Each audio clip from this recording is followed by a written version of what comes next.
Yeah, I'm going to ask you more about this and go deeper into this, into your feelings about this. But first I want to ask you, the Israelis are shocked to their core, the grief,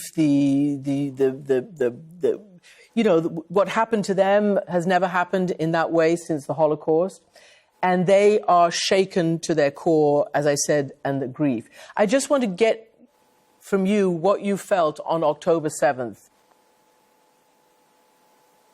Well, of course I was shocked. And, Jordan has made his position very clear.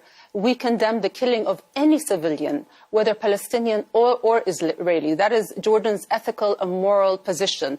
And it's also the position of Islam. Islam condemns the killing of civilians. As my husband mentioned recently, the Pact of Omar, which was issued on the gates of Jerusalem 15 centuries ago, that's 1,000 years before the Geneva Conventions, orders Muslims not to kill a woman, child, or elderly person, and not to destroy a tree or hurt a priest. And so this is what we believe are the rules of engagement at time of war. But they need to apply to everybody. So yes, there was the shock and there is the condemnation. But why isn't there equal condemnation to what is happening now? I just want to emphasize that what happened this conflict did not begin on October 7th, although it has been being portrayed as that. Most networks are covering the story under the title of Israel at War. But for many Palestinians on the other side of the separation wall, on the other side of the barbed wire, war has never left.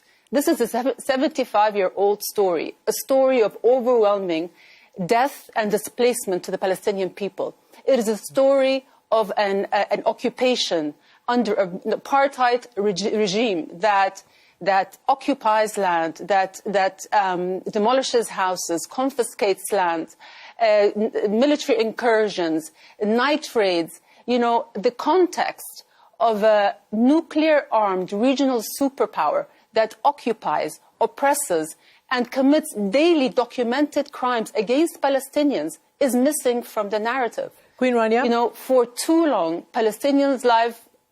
I'm sorry to interrupt you. I want to ask you a specific question because you're using a lot of words which clearly many in your, in the Arab world have used, words like apartheid and the rest. But you know that you are going to come under a lot of criticism from Israel and its supporters. And I'm wondering whether you're coming out to speak... But let me just emphasize that apartheid is a designation that was given not by Arabs, but by Israeli and international human rights organizations. You wrote in an Instagram story just in the last week, it isn't self-defense if you're an occupying force, and you show the destruction of Gaza. And you have posted a video of yourself from a presser in 2009 during that war, saying, it is heartbreaking to see how little has changed. The world cannot remain silent. This has to stop. Do you feel that you have a particular voice, as Queen of Jordan, in a country that has a peace treaty with Israel, to speak up? It's not about me. It's about speaking up for humanity. This is not about, being pro-Israeli or pro-Palestinian. This is about choosing the people, the everyday people on both sides.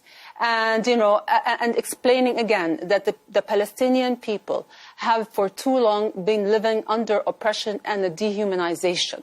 They suffer daily indignities and human rights violations, whether they're being jailed or humiliated or harassed. They do not have freedom of movement. There are over 500 checkpoints scattered all over the West Bank. You have a separation wall, which is deemed illegal by the International Court of Justice, that has separated the territories into 200 disconnected enclaves. And, you've seen the aggressive expansion of settlements on Palestinian land. And those have interrupted the territorial contiguity of the territories and has deemed an autonomous, independent Palestinian state not viable.